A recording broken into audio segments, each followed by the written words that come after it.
جب عمر رضی اللہ تعالیٰ عنہ کو مسجد نبوی کے اندر ابو لولو مجوسی نے خنجروں کے 4-5 وار کیے تو ایک خنجر ان کے ناف پر لگا جس سے ناف کی رگیں کٹ گئی اور یہی زخم شہادت کا سبب بنا۔ بہرحال زخم لگے ہوئے ہیں، خنجر لگے ہوئے ہیں اور جسم سے لہو بہہ رہا ہے، لیکن عمر بن خطاب کو کتنی نماز کی فکر ہے۔ آواز دے کر کہا عبد الرحمن بن عوف لوگوں کو نماز پڑھاؤ۔ میرے دل بھائیو، یہ ہے عشق مصطفیٰ، یہ ہے محبت مصطفیٰ، یہ ہے اطاعت مصطفیٰ، یہ ہے میرے کملی والے کی سنت کو زندہ کرنا۔ خود جو ہے زخم لگے ہوئے ہیں، 4-5 خنجر لگے ہوئے ہیں، پھر بھی ان کو نماز کی کتنی فکر ہے۔ بہرحال عبد الرحمن بن عوف نے نماز پڑھائی۔ عمر رضی اللہ تعالیٰ عنہ کو صحابہ کرام اٹھا کر ان کے گھر میں لے گئے۔ جب گھر جا کر چارپائی پر لیٹتے ہیں ان پر بے ہوشی طاری ہو جاتی ہے، وہ بے ہوش رہتے ہیں۔ ظہر کی نماز تک وہ بے ہوش رہے۔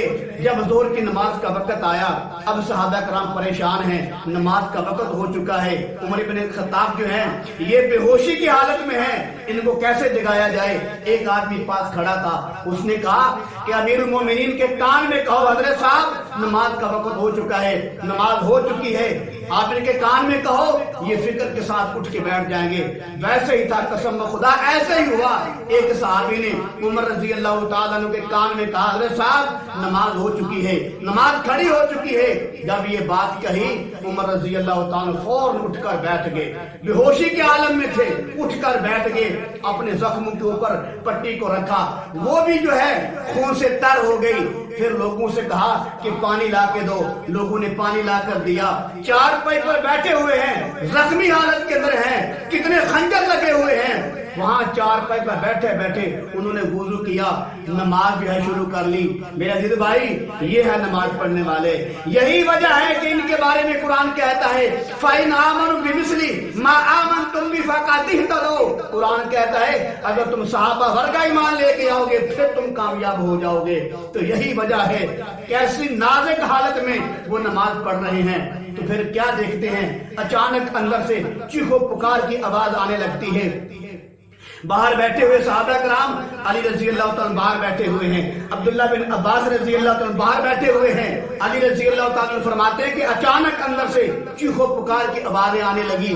حضرت علی فرماتے ہیں میں اور حضرت عبداللہ بن عباس اندر گئے، جا کر ان سے پوچھا کہ بتاؤ کیا وجہ ہے، کیوں چیخو پکار کی آوازیں آنے لگی ہیں، عورتیں کیوں زور زور سے رونے لگی ہیں، اس کی وجہ کیا ہے؟ تو علی رضی اللہ تعالیٰ عنہ ان کی جو سکی بیٹی ہے ام کلثوم، جو عمر بن خطاب کی بیوی جو ہے، حضرت علی کی بیٹی جو ہے ام کلثوم عمر بن خطاب کی بیوی ہے، یہ اپنے ابو کو کہنے لگی ابا جان طبیب آیا تھا، اس نے نبیز پلائی ہے عمر رضی اللہ تعالیٰ عنہ کو، وہ ناف کے زخم سے باہر نکل گئی ہے۔ دوسرا طبیب آیا تھا، اس نے شہد ملا کر دودھ کے اندر وہ دودھ پلایا ہے، وہ بھی ناف کے زخم سے باہر نکل گیا ہے۔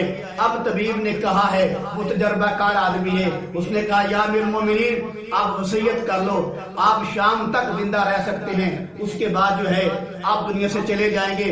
انہوں نے تجربے کے ساتھ یہ بات کہی کہ شام تک آپ زندہ نہیں رہ سکتے۔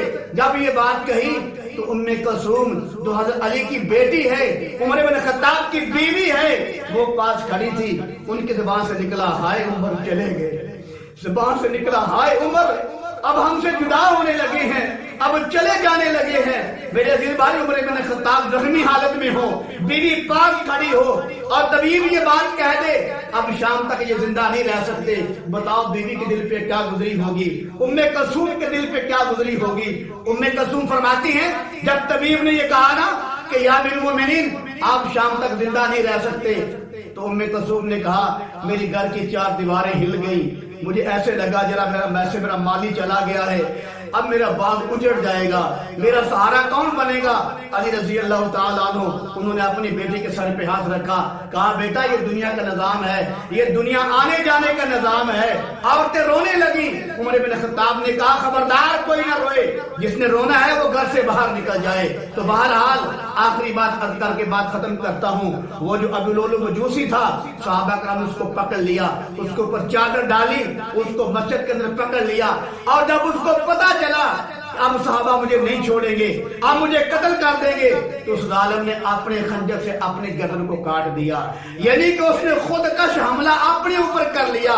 تو معلوم ہوا اسلام کی تاریخ میں سب سے پہلے جو خود کش حملہ ہوا ہے وہ ابو لولو مجوسی نے کیا تھا، جو اپنی گردن پہ خنجر کر کے اپنے آپ کو واسطے جہنم کر دیا تھا۔ تو معلوم ہوا جو خود کش حملہ کرتے ہیں یہ صحابہ کے دشمن ہیں، جو خود کش حملہ کرتے ہیں اور صحابہ کی جان پر حملہ کرتے ہیں، صحابہ پہ تبرے کرتے ہیں، تو میرے عزیز بھائی یہ صحابہ کے دشمن ہیں، یہ نبی کے دین کے دشمن ہیں، یہ مسجدوں کے دشمن ہیں، یہ نماز کے دشمن ہیں۔ تو بہرحال میرے عزیز بھائی صحابہ وہ صحابہ ہیں جنہوں نے نماز نہیں چھوڑی، جان دے دی، لہو بہہ دیا، سب کچھ قربان کر دیا، نہ نماز چھوڑی ہے نہ کملی والے کا طریقہ چھوڑا ہے۔